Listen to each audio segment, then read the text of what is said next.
Hi guys, welcome back to my YouTube channel. Today I am doing something very different to what I've recently been doing for you guys.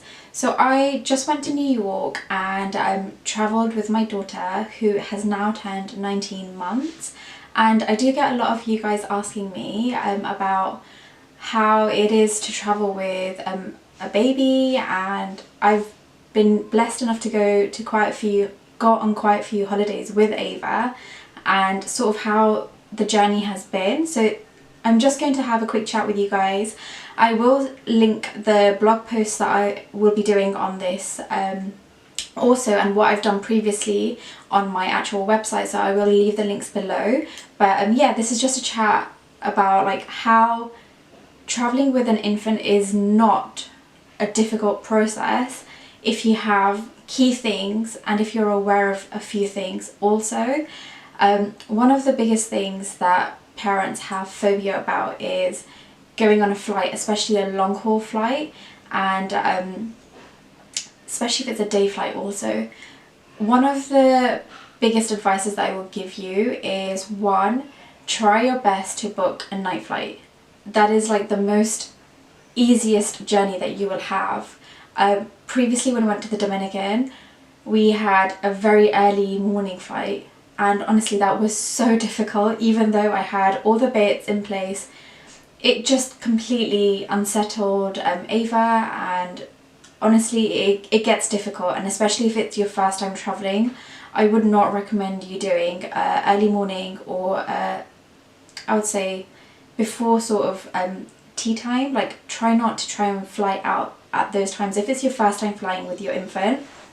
However, saying that, when I went to New York this time, we did have a lunchtime flight, and so it's still daytime, and because I had made sure that I had bits in place, it was a matter of trying to keep her occupied throughout the flight, because Ava literally stayed awake the whole flight and must have gone to sleep the last hour and a half.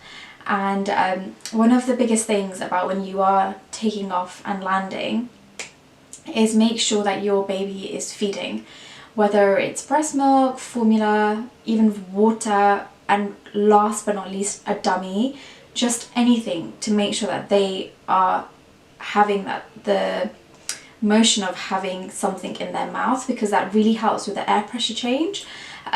One of the other things, before I began to fly with Ava, obviously when she was little she didn't really understand, but now that she is understanding, is making sure that I have books on what we'll be doing out there and what she'll be sort of experiencing for the first time. So when we first flew on an aeroplane, I bought a book that was about aeroplanes and the airport, and obviously when she was little she didn't really care.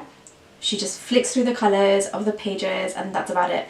Now she's actually understanding what's going on, so it was actually quite nice reading through the book with her. And that's like our first thing that we will do when we get onto the flight after it's taken off.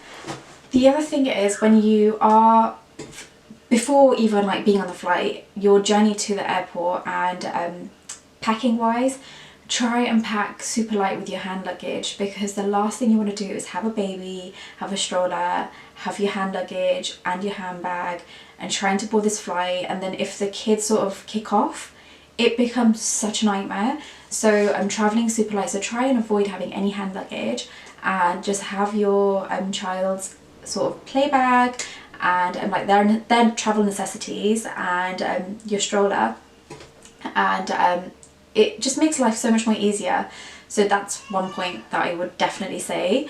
The other thing is also, when you are just before takeoff and takeoff, the main things that I always take out of my bag, especially if you're sitting on the front row, is my iPad, well, Ava's iPad, and on there we literally download her favourite like nursery rhymes, which keeps her super occupied, especially during takeoff, and in and out of the flight also. Like, we will sort of put them on so that she can interact with us and with the songs that are playing on the iPad, because she is obsessed with nursery rhymes.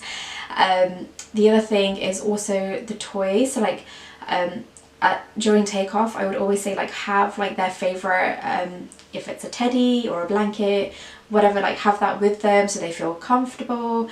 And previously when Ava was I'd say under 12 months, we also used to have like earmuffs to help sort of not affect the pressure change, and that was great. Whereas now she will refuse to actually put them on, so don't waste your money if you are thinking of buying something like that and your child's over 1.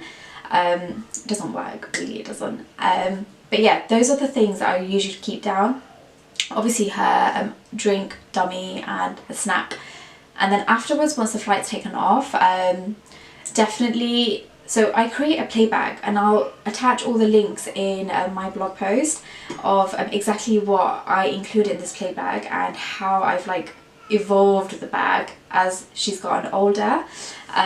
So I usually take out a toy at a time, or a game or an activity at a time, and we will do one thing for quite some time and then we sort of have a break, change it onto the next toy. If I feel like she's getting agitated and she wants to move around, then we will take like turns walking around the aisles, and then right at the back of the plane where the food is, I just let her run around, because they also get super cranky, especially if they have to sit for such a long time.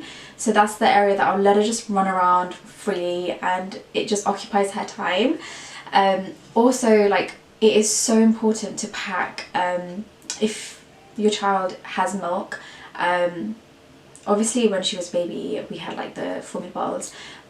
Now she does have milk, especially if it's like her nap time, and she still has milk when she goes to bed.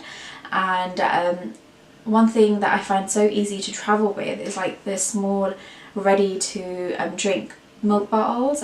Super easy, so I have a couple of them like in the bag. During flights I let her eat as much as she wants, even though it's not her timing of eating. I just feel like it just keeps them full, less screaming, less shouting, and it just helps with the process of the travelling. Also some snacks, like I always keep snacks, and I'll make her dinner, so I'll have like food made. Usually it's just sandwiches or like pasta or something really simple that I can give to her on the flight, which just makes her feel full, and it's just an easy ride. The other thing is, I don't know what it's called, but I will put it in my link. It's the inflatable footrest. So obviously now that Ava's getting a lot taller, she still doesn't get her own seat, so we have to sort of have her on us. She doesn't fit in the bassinet, so we literally have to hold her throughout the whole flight, and that can be quite painful for your own legs. So this blow up sort of footstool that I have, it's perfect for flying. It allows you to literally put your legs out so you can have them on you, and they can actually lay down if they want to.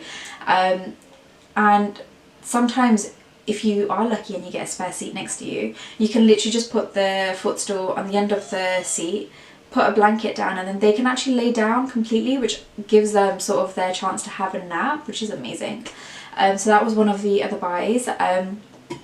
And books, so Ava loves her books, so I'll always have like a few books in the bag so that we can keep like alternating and changing things up. I feel like those are the most important things. Obviously like your standard baby gear, you still need that, so make sure you have that. And I always pack like a onesie because it's super comfortable for them, they feel free, and even if they're running around, you're not worried about like their feet being dirty or anything like that. So then I have like a really cozy onesie, so then she's nice and warm and wrapped and just comfortable, which makes traveling with an infant a lot easier. But yeah, those are the things that I can think of. The rest, the things that I think of, I'll add them to my blog post. But yeah, I thought I'd just do a very quick video clip for, yeah, traveling with an infant. So yeah, I hope you've enjoyed it, and thank you so much for watching.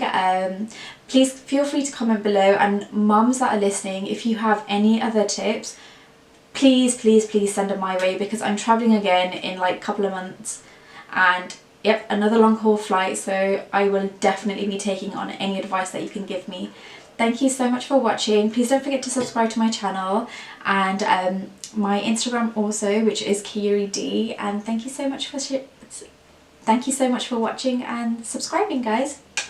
Thank you, bye.